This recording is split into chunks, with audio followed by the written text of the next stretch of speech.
হাসিনার মৃত্যুদণ্ডের পরেই ডক্টর ইউনূসের পতন শুরু। এইদিকে সেনাপ্রধান সমন্বয়কদেরকে নিয়ে এবং ডক্টর ইউনূসকে কঠিন মন্তব্য করেছেন। বিস্তারিত জানতে ভিডিওগুলো দেখতে থাকুন। তো তার প্রতি আপনার যেই রায়টা তৈরি করা হয়েছে এটা হচ্ছে পাকিস্তানের নির্দেশে, আর ভারত সরকার শেখ হাসিনার পাশে আছে। এখন শেখ হাসিনার এই রায় নিয়ে ভারতের আসলে প্রকৃত অবস্থানটা কি হতে পারে, অনেকে এটা পারসেপশন করছেন। একদম চোখ বন্ধ করে এটা আপনি ভেবে নিতে পারেন যে শেখ হাসিনার বিচারের বিষয়ে হিউম্যান রাইটস ওয়াচ একটা বিবৃতি দিয়েছে। সেখানে তারা পরিষ্কারভাবে বলেছে যে হাসিনা কামালের বিচারে আন্তর্জাতিক ন্যায় বিচারের মানদণ্ড পূরণ হয়নি। দর্শক, শেখ হাসিনার বিচার এবং বিচারের প্রক্রিয়া, শেখ হাসিনাকে ভারত থেকে প্রত্যর্পণ, এই ব্যাপারে মারাত্মক কিছু কথা বলল এবার Human Rights Watch. Human Rights ওয়াচের অবস্থান যেটা আমরা দেখলাম, তাদের প্রতিবেদন যেটা আমরা দেখলাম, সেই প্রতিবেদনটা বেশ খারাপ খবরই। আসসালামু আলাইকুম সম্মানিত দর্শক, আজকের ভিডিওটি খুবই গুরুত্বপূর্ণ, অত্যন্ত স্পেশাল। ভিডিওটি সম্পূর্ণ দেখবেন। সম্মানিত দর্শক শ্রোতা, শেখ হাসিনার মৃত্যুদণ্ড রায় হওয়ার পরে ডক্টর ইউনূসের পতন শুরু হয়ে গেছে। প্রিয় দর্শক শ্রোতা, ডক্টর ইউনূস কঠিন বিপদের মধ্যে পড়ে গেছে। অপরদিকে শেখ হাসিনাকে আবারও ক্ষমতায় ফিরাবে এবং ভারত সরকার ডক্টর ইউনূসকে উৎখাত করবে, এমনই একটা মন্তব্য করেছেন। অপরদিকে সমন্বয়কদেরকে নিয়ে কঠিন মন্তব্য করতেছেন সেনাপ্রধান। দর্শক, সবকিছু মিলিয়ে আজকের ভিডিওটি খুবই গুরুত্বপূর্ণ। শেখ হাসিনার ফাঁসির রায় ঘোষণার পরে ডক্টর ইউনূস কত বড় বিপদের সম্মুখীন হয়েছে এবং কত বড় বিপদের মুখে পড়েছে, আজকের ভিডিওটি দেখলে বিস্তারিত বুঝতে পারবেন। তো বেশি কথা না বাড়িয়ে সরাসরি মূল ভিডিওতে চলে যাই। আপনারা মনোযোগ সহকারে বিস্তারিত ভিডিওগুলো সম্পূর্ণ দেখতে থাকুন। শেখ হাসিনার গতকালকে যেই রায় হয়েছে সেই রায়কে ঘিরে ইতিমধ্যে বিশ্ব মিডিয়াতে ব্যাপক নিউজ হয়েছে। পৃথিবীর প্রায় প্রত্যেকটি দেশই মোটামুটি যারা বাংলাদেশ সম্পর্কে কনসার্ন করে তারা এটাকে ব্যাপকভাবে ফলো করে প্রচার করেছেন। এমনকি এই রায় নিয়ে কিছু প্রতিক্রিয়াও দেখিয়েছে। তো যেহেতু খুবই গুরুত্বপূর্ণ অংশ হচ্ছে ভারত, যেহেতু সেখানে এখন শেখ হাসিনা অবস্থান করছেন, ভারতের আসলে প্রতিক্রিয়াটা কি? তবে ভারতের প্রতিক্রিয়াটা দুই রকম এসেছে। একটা আছে লোকাল বা বিজেপির যারা নেতা আছেন তাদের মন্তব্যটা একরকম, পররাষ্ট্র মন্ত্রণালয়ের মন্তব্যটা আবার আরেক রকম। তো আজকে এখানে একটা মজার টুইস্টের ঘটনা ঘটেছে।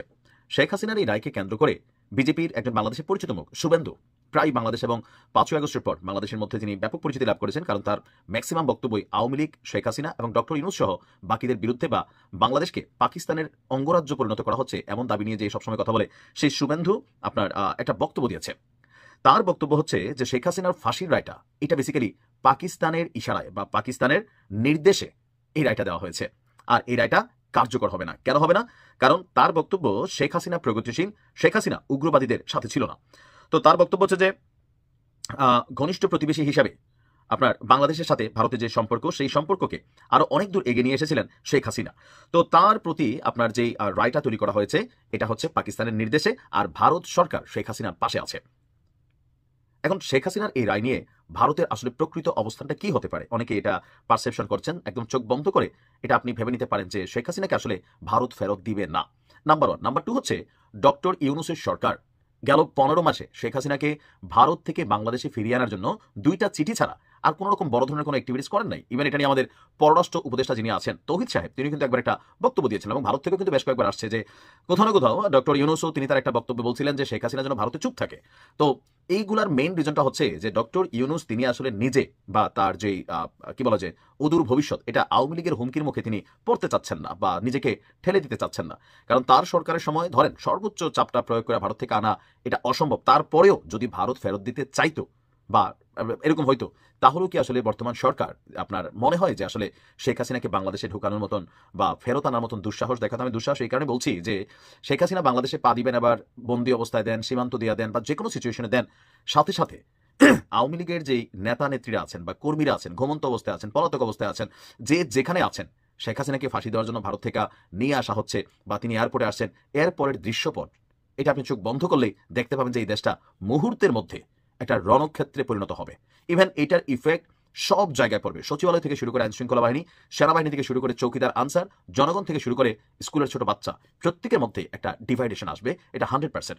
আর ভারত সার্বিক দিক বিবেচনায় আগে থেকেই শেখ হাসিনাকে ফেরত দেবে না, এটা কিন্তু তাদের একটা পূর্ব বক্তব্য ছিল। তবে পররাষ্ট্র মন্ত্রণালয়ের যে বক্তব্যটা সেটা আমি অন্য ভিডিওতে আপনার জানাচ্ছি। এখন এই শুভেন্দু কেন মনে করছেন যে পাকিস্তানের নির্দেশে? কারণ গেল কয়েকদিন আগে ভারতে একটা বড় হামলা হয়েছে, আপনারা দেখছেন যে আত্মঘাতী হামলা, সেখানে একজন মুসলিম ক্যারেক্টার কানেক্টেড ছিল। তো ভারত কিন্তু একটা অংশে বাংলাদেশের উপর চাপাই দিচ্ছে যে সাম্প্রতিক সময়ে বাংলাদেশের পাকিস্তানের যেই বড় বড় সেনা কর্মকর্তারা বা বিভিন্ন জায়গা থেকে এখানে মানুষরা আসছেন, এবং ভারতের সেনাবাহিনী এটাও দাবি করছিল যে ডক্টর ইউনূসের সাথে বা পাকিস্তানের বিভিন্ন যে সংস্থাগুলো তারা খুবই কানেক্টেড, এবং তারা বাংলাদেশে এসেছে মূলত ভারতের দুর্বল দিকগুলো খুঁজে বের করতে, সেখানে চিকেন নেক্স থেকে শুরু করে অনেক জায়গায়। আর যার কারণে চিকেন নেক্সে হিউজ পরিমাণ সেনা মোতায়েন করেছে ভারত, কারণ তারা মনে করছে এই মুহূর্তে বাংলাদেশ যে সিচুয়েশনে আছে সেই জায়গায় ভারতের ভূমিতে যে কোনো ধরনের ঘটনা ঘটতে পারে। আর এই ঘটনাগুলো ঘটানোর পেছনে সরকার কানেক্টেড, এবং বর্তমানে জামাত ইসলাম সহ যে ইসলামিক রাজনৈতিক শক্তিগুলো আছে প্রত্যেকেই পাকিস্তানের পারপাস সার্ভ করছে, এটা কিন্তু ভারত প্রায়শই আপনার বলার চেষ্টা করে থাকে।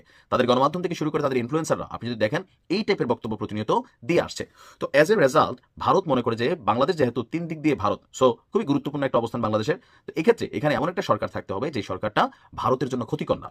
আর সেই দিক থেকে বিবেচনায় তারা কিন্তু আওয়ামী লীগও বলছে যে ভারতকে যা দিছি এটা ভারত মনে রাখবে। সো সার্বিক দিক থেকে যেহেতু ভারত শেখ হাসিনার নুন খেয়েছে, তারা এখন গুণ গাচ্ছে কোথাও না কোথাও। আর পররাষ্ট্র মন্ত্রণালয়ের যে বক্তব্য, সেটা একটা আলাদা ভিডিও করবো, তবে এখানে শর্টে একটু কথা বলে যেতে চাই। সেটা হচ্ছে পররাষ্ট্র মন্ত্রণালয় এটা হচ্ছে একটা অফিসিয়াল বিবৃতি, কিন্তু ভেতরে ভেতরে তাদের হিসাব নিকাশটা কিন্তু অন্যরকম। কখনোই শেখ হাসিনাকে ফেরত দিবে না, অথবা এই রাইটার প্রতি তারা যেটা অফিসিয়াল বক্তব্য দিছে এটা আসলে দিতেই হবে, ঠিক এই টাইপের। এর বাইরে ভারতের এই বিবৃতিটা লুক দেখানো ছাড়া আর কিছুই। শেখ হাসিনার বিচারের বিষয়ে হিউম্যান রাইটস ওয়াচ একটা বিবৃতি দিয়েছে। সেখানে তারা পরিষ্কারভাবে বলেছে যে হাসিনা কামালের বিচারে আন্তর্জাতিক ন্যায় বিচারের মানদণ্ড পূরণ হয়নি। তার মানে বলছে যে বিচারটি সঠিক হয়নি।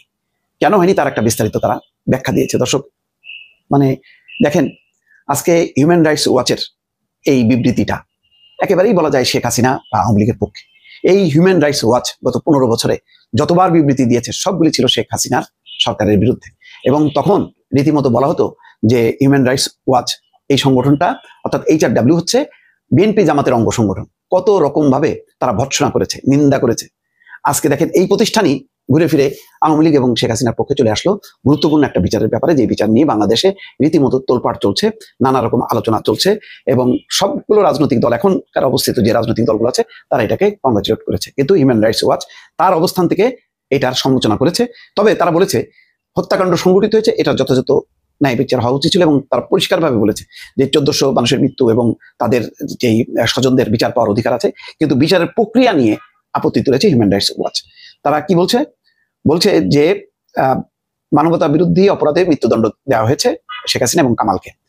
দুজনের অনুপস্থিতিতে হওয়া এই বিচার আন্তর্জাতিক ন্যায় বিচারের মানদণ্ড পূরণে ব্যর্থ হয়েছে, এবং এই জন্য উদ্বেগ প্রকাশ করেছে HRW, human Rights watch. HRW এক বিবৃতিতে বলছে দুজনের অনুপস্থিতিতে বিচার হয়েছে এবং তারা নিজেদের পছন্দের আইনজীবীর মাধ্যমে প্রতিনিধিত্ব পাননি, যা গুরুতর মানবাধিকার উদ্বেগ সৃষ্টি করেছে। মামলার তৃতীয় আসামি সাবেক IGP চৌধুরী আব্দুল আল মামুনকে রাজসাক্ষী হিসেবে জবানবন্দির পর সাজা কমিয়ে 5 বছর কারাদণ্ড দেওয়া হয়েছে। সংস্থাটি বলছে 2024 সালের জুলাই আগস্টে টানা 3 সপ্তাহের বিক্ষোভে গুরুতর মানবাধিকার লঙ্ঘন হয়েছে, যেখানে জাতিসংঘের হিসেবে প্রায় 1400 মানুষ নিহত হয়। অধিকাংশই নিরাপত্তা বাহিনীর গুলিতে নিহত বিক্ষোভকারী। দীর্ঘ দমনমূলক শাসনের কারণে শেখ হাসিনার বিরুদ্ধে বিক্ষোভ আজও রয়ে গেছে, তবে বিচার অবশ্যই আন্তর্জাতিক মান বজায় রেখে হওয়া উচিত ছিল বলে মন্তব্য হিউম্যান রাইটস ওয়াচের। মামলা 3 আসামির বিরুদ্ধে অভিযোগ ছিল বিক্ষোভকারীদের উপর সংঘটিত আক্রমণ, নিরাপত্তা বাহিনী এবং দলীয় সমর্থকদের দিয়ে ব্যাপক দমন পীড়নের নির্দেশ, ড্রোন, হেলিকপ্টার এবং প্রাণঘাতী অস্ত্র ব্যবহারের অনুমতি, এবং নিরাপত্তা বাহিনীর 3টি হত্যাকাণ্ড ঠেকাতে বা শাস্তি দিতে ব্যর্থ হওয়া। প্রসিকিউশন মোট 54 জন সাক্ষী হাজির করে, যাদের অর্ধেক বিশেষজ্ঞ এবং বাকিরা ভুক্তভোগী বা তার পরিবার। প্রমাণ হিসেবে শেখ হাসিনার কথোপকথনের অডিও রেকর্ড উপস্থাপিত হয়েছে, যেখানে তাকে প্রাণঘাতী অস্ত্র ব্যবহারের নির্দেশ দিতে শোনা যায়। রাষ্ট্রনিযুক্ত আইনজীবী সাক্ষীদের জেরা করলেও অভিযোগ খণ্ডনে কোনো সাক্ষী হাজির করেনি। সংস্থাটি বলছে আত্মপক্ষ সমর্থনের সুযোগ, সাক্ষী জিজ্ঞাসাবাদের অধিকার এবং নিজের পছন্দের আইনজীবী পাওয়ার অধিকার এসবই আন্তর্জাতিক ন্যায় বিচারের অংশ, যা এই মামলায় রক্ষা করা হয়নি। মৃত্যুদণ্ডের কারণে বিচার নিয়ে উদ্বেগ আরো বেড়েছে। 453 পৃষ্ঠার রায়ে বিচারকরা বলেন, রোম স্ট্যাটিউটের 7 নম্বর অনুচ্ছেদকে বিচার কার্যে ভিত্তি করা হয়েছে। ভুক্তভোগীদের সাক্ষ্য আদালতের সিদ্ধান্তে গুরুত্বপূর্ণ ভূমিকা রেখেছে। রায়ে উল্লেখ করা হয়, সাম্প্রতিক এক সাক্ষাৎকারে শেখ হাসিনা নিরাপত্তা বাহিনীর শৃঙ্খলা ভঙ্গ উল্লেখ করলেও তিনি নিজের নেতৃত্বের দায় স্বীকার করেছেন। HRW বলছে বাংলাদেশের ইতিহাসে আন্তর্জাতিক অপরাধ ট্রাইব্যুনাল রাজনৈতিক মামলার বিচারে ব্যবহারের অভিযোগ রয়েছে। হাসিনা সরকারের সময় গুম, বিচার বহির্ভূত হত্যা এবং নির্যাতনের ন্যায় বিচার জরুরি, তবে তা অবশ্যই স্বাধীন এবং নিরপেক্ষ প্রক্রিয়ায় হওয়া উচিত। অর্থাৎ বিচারের প্রক্রিয়া নিয়ে তারা মনে করছে যে এটা সঠিক না, কিন্তু বিচারটা যে সঠিক, বিষয়টা যে সঠিক, অর্থাৎ যারা হতাহত হয়েছে তাদের ন্যায় বিচার পাওয়ার অধিকার আছে এবং তার একটা সঠিক বিচার হওয়া উচিত ছিল, এই ব্যাপারে তারা একমত। মৃত্যুদণ্ডের ব্যাপারে তারা একমত না, এবং কারণ অনুপস্থিতিতে বিচার, যেখানে তাদের কোনো আইনজীবীও ছিল না, এই প্রক্রিয়াকে তারা সমর্থন করছে না। নিশ্চয়ই এই বক্তব্যগুলো আওয়ামী লীগের পক্ষে যাচ্ছে, কিন্তু গত 15 বছরে আওয়ামী লীগ কখনোই WHR এর এই অবস্থানকে গুম, খুন, নির্যাতন, বিচার বহির্ভূত হত্যাকাণ্ডের ব্যাপারে যত বিবৃতি দিয়েছে প্রত্যেকটা বিবৃতিকে তারা নাকচ করেছে। আজকে তাদের লজ্জা পাওয়া উচিত হিউম্যান রাইটস ওয়াচের এই বক্তব্য বা বিবৃতি পাওয়া। দর্শক, শেখ হাসিনার বিচার এবং বিচার প্রক্রিয়া, শেখ হাসিনাকে ভারত থেকে প্রত্যার্পণ, এই ব্যাপারে মারাত্মক কিছু কথা বলল এবার Human Rights Watch. Human Rights ওয়াচের অবস্থান যেটা আমরা দেখলাম, তাদের প্রতিবেদন যেটা আমরা দেখলাম, সেই প্রতিবেদনটা বেশ খারাপ খবরই বাংলাদেশের জন্য, বাংলাদেশের বর্তমান সরকারের জন্য। বাংলাদেশের এক অংশের জন্য তো ভালো সংবাদ, আওয়ামী লীগ এবং আওয়ামী লীগের পক্ষের যারা রয়েছে তাদের জন্য বেশ ভালো সংবাদ, কিন্তু সরকারের জন্য এটা খুবই খারাপ একটা সংবাদ, খুবই বিব্রতকর একটা ব্যাপার। হিউম্যান রাইটস ওয়াচ শেখ হাসিনার বিচার প্রক্রিয়া নিয়ে প্রশ্ন তুলেছে। এটা নিরপেক্ষতা, মানদণ্ড, আন্তর্জাতিক মানদণ্ড এগুলো বজায় থাকেনি, বজায় রাখা হয়নি।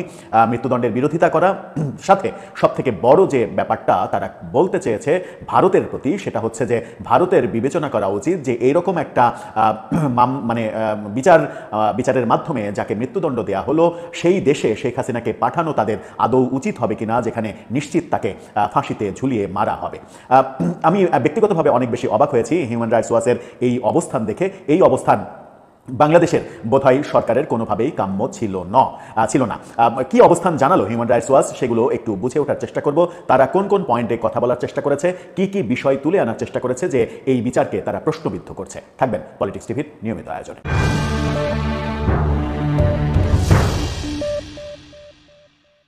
দর্শক, বলছিলাম হিউম্যান রাইটস ওয়াচের কথা। তারা যে প্রতিবেদন পেশ করেছে সেই প্রতিবেদনটা বাংলাদেশের বর্তমান সরকার এবং বর্তমান সরকারের যে কার্যক্রম, বিশেষ করে শেখ হাসিনার বিচার প্রক্রিয়া, সেই বিচার প্রক্রিয়াকে প্রশ্নবিদ্ধ করেছে। এই প্রশ্নবিদ্ধ বিচার প্রক্রিয়া নিয়ে আমরা অনেকবার কথা বলেছি যে এই বিচার প্রক্রিয়াতে অবশ্যই সচেতন থাকতে হবে যেন আন্তর্জাতিক মহল এটাকে প্রশ্নবিদ্ধ করতে না পারে। যদি আন্তর্জাতিক মহলে এটা প্রশ্নবিদ্ধ হয়ে যায় তাহলে সরকার প্রশ্নবিদ্ধ হবে, সরকারের সমস্ত কার্যক্রম প্রশ্নের মুখে পড়বে এবং অন্তর্বর্তীকালীন সরকার যারা জনগণের দ্বারা নির্বাচিত না, তারা একটা বড় ধরনের বিপদের মুখে পড়বে। কি বলছে হিউম্যান রাইটস ওয়াচ?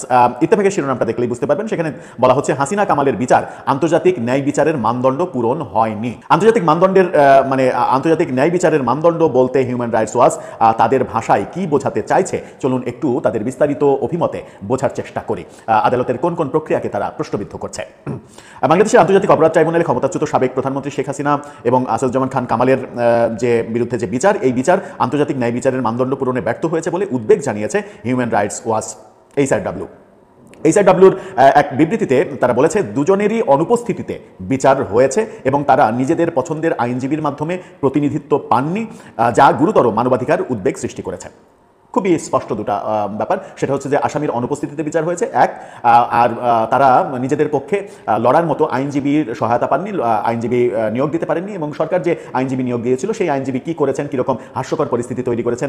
গতকালকে রায়ের পরেও সংবাদ সম্মেলনে কীভাবে তিনি হো হো করে হাসতে হাসতে বলেছেন যে আমি খুব কষ্ট পেয়েছি, সেই ব্যাপারগুলো নিশ্চিত করে হিউম্যান রাইটস ওয়াচের নজরে এসেছে। তারা যেটা বলছে যে মামলার তৃতীয় আসামি সাবেক পুলিশ প্রধান চৌধুরী আবদুল্লাহ আল মামুনকে রাজসাক্ষী হিসেবে জবানবন্দির পর সাজা কমিয়ে 5 বছরের কারাদণ্ড দেওয়া হয়েছে। অর্থাৎ এই যে রাজসাক্ষী বানানো হয়েছে এটাও একটা অন্যরকম কৌশল, এই ব্যাপারটা ইঙ্গিত দিচ্ছে হিউম্যান রাইটস ওয়াচ। রাষ্ট্রনিযুক্ত আইনজীবী সাক্ষীদের জেরা করলেও, অর্থাৎ রাষ্ট্রনিযুক্ত যে শেখ হাসিনার পক্ষের আইনজীবী, তারা সাক্ষীদের জেরা করলেও যুক্তি খণ্ডনে, অভিযোগ খণ্ডনে কোনো সাক্ষী, নিজের পক্ষে কোনো সাক্ষী হাজির করতে পারেননি। সংস্থাটি বলেছে আত্মপক্ষ সমর্থনের সুযোগ, সাক্ষী জিজ্ঞাসাবাদের অধিকার এবং নিজের পছন্দের আইনজীবী পাওয়ার অধিকার এইসব আন্তর্জাতিক ন্যায় বিচারের অংশ, যা এই মামলায় রক্ষা করা হয়নি। মৃত্যুদণ্ডের কারণে বিচার নিয়ে উদ্বেগ আরও বেড়েছে। আরও বলা হচ্ছে 2025 সালের সংশোধনীতে ট্রাইব্যুনালকে রাজনৈতিক দল ভেঙে দেওয়ার ক্ষমতা দেওয়ার উদ্বেগও তারা প্রকাশ করেছে। অর্থাৎ ট্রাইব্যুনালকে রাজনৈতিক দল ভেঙে দেওয়ার ক্ষমতা দেওয়া হয়েছে, সেটা উদ্বেগজনক। রায়ে আওয়ামী লীগ ভাঙার নির্দেশ না থাকলেও হাসিনা ও আসাদুজ্জামানের সম্পত্তি বাজেয়াপ্ত করে ক্ষতিপূরণ দেওয়ার সুপারিশ করা হয়েছে। শেখ হাসিনা আরও 3টি মামলার আসামি, যার 2টি গুম এবং একটি 2013 সালের গণহত্যা সংক্রান্ত, অর্থাৎ শাপলা চত্বরে হেফাজত ইসলাম যে সমাবেশ করেছিল সেটাকে গণহত্যা বলা হচ্ছে। এইচআরডব্লিউ জানায় সংবিধানের 47(3) এবং 47(a) ধারা আন্তর্জাতিক অপরাধে অভিযুক্তদের আইনি সুরক্ষা, ন্যায় বিচার ও প্রতিকার চাওয়ার অধিকার থেকে বঞ্চিত করে, একেবারে স্পষ্ট করে তারা বলছে। তাই সবার জন্য সমান সাংবিধানিক অধিকার নিশ্চিত করা এবং মৃত্যুদণ্ড স্থগিত করে তা বিলোপের দিকে অগ্রসর হওয়ার তাগিদ দেয়। মৃত্যুদণ্ড কোনোভাবেই দেওয়া যাবে না, সেটাও তারা বলছে। 2025 সালের জুলাইয়ে জাতিসংঘ মানবাধিকার দপ্তর এবং বাংলাদেশ সরকার মানবাধিকার সহায়তা বাড়াতে 3 বছরের সমঝোতা স্মারকে সই করে। অন্তর্বর্তীকালীন সরকার 2026-এর ফেব্রুয়ারিতে নির্বাচন অনুষ্ঠানের ঘোষণা দিয়েছে। HRW বলেছে আন্তর্জাতিক সহায়তা পেতে মৃত্যুদণ্ড স্থগিতের সিদ্ধান্ত জরুরি। অর্থাৎ তারা স্পষ্ট করে বলেছে যদি নির্বাচনে এবং বাংলাদেশের অভ্যন্তরীণ যে কোনো প্রয়োজনে আন্তর্জাতিক সহায়তা পেতে চায় বাংলাদেশ, তাহলে এই মৃত্যুদণ্ড। সম্মানিত দর্শক, আশা করতেছি বিস্তারিত ভিডিওগুলো আপনারা সম্পূর্ণ মনোযোগ সহকারে শুনেছেন এবং দেখেছেন। প্রিয় দর্শক মন্ডলী, আজকের এই ভিডিওতে আপনারা যে আলোচনাগুলো শুনতে পারলেন, রাজনৈতিক বিশ্লেষকরা যেসব আলোচনা করলো, প্রিয় দর্শক সমস্ত কিছু মিলিয়ে আপনাদের কি মনে হচ্ছে, আমাদের দেশে কি হতে চলেছে? প্রিয় দর্শক, আজকের এই ভিডিওতে যে আলোচনাগুলো শুনতে পারলেন, ভারত আওয়ামী লীগকে নিয়ে, ডক্টর ইউনূসকে নিয়ে যে কঠোর মন্তব্য করলো, সবকিছু মিলিয়ে ডক্টর ইউনূস কত বড় বিপদের মুখে পড়বে। প্রিয় দর্শক, এই সম্পর্কে যদি আপনারা কিছু বলতে চান, দেশের একজন সাধারণ নাগরিক হিসেবে আপনাদের মূল্যবান মন্তব্যটি ভিডিওর কমেন্টে অবশ্যই লিখে ঝটপট জানিয়ে দিবেন। প্রিয় দর্শক, ভিডিওটি শেষ করছি এখানেই। ভিডিওটি সম্পূর্ণ আকারে দেখার জন্য আপনাদের সবাইকে অসংখ্য ধন্যবাদ।